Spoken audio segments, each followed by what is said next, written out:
Семей көпсалалы колледжінің БД-21 тобы студенттерінің ұйымдастырылуымен жасалған тәуелсіздіктің 29 жылдығына орай біз біргеміз атты шағын видеороликті қабыл алыңыздар.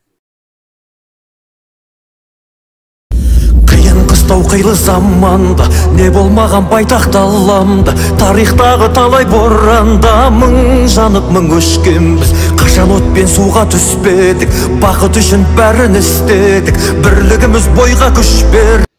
Әлемді жайлаған індет бұл бүкіл ел үшін төнген қауіп. Біз отанымыз үшін, болашағымыз үшін, өзіміз үшін бұл індетпен күресіміз керек. Біз біргеміз. Үйде болыңыз. Отбасымыздың, ата-анамыздың, ел-жұртымыздың амандығы үшін тәртіпке бағынып, үйде болайық достар. Біз біргеміз.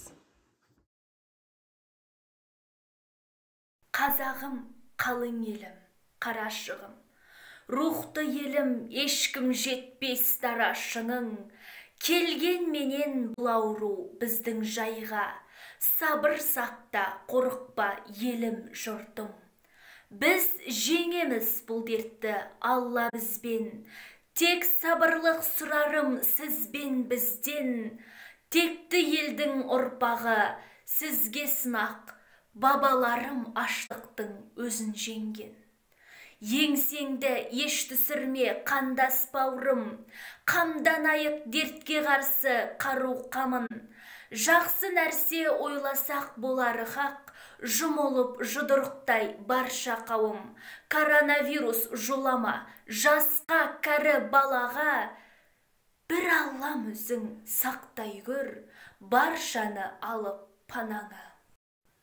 Яғни біздің сіздерге айтқымыз келгені, қазір елімізде болып жатқан коронавирус індетіне байланысты осы індетпен күресу жолында сіздер тек қана үйде болыңыздар, жақындарыңызға жанашыр болыңыздар. Біз біргеміз.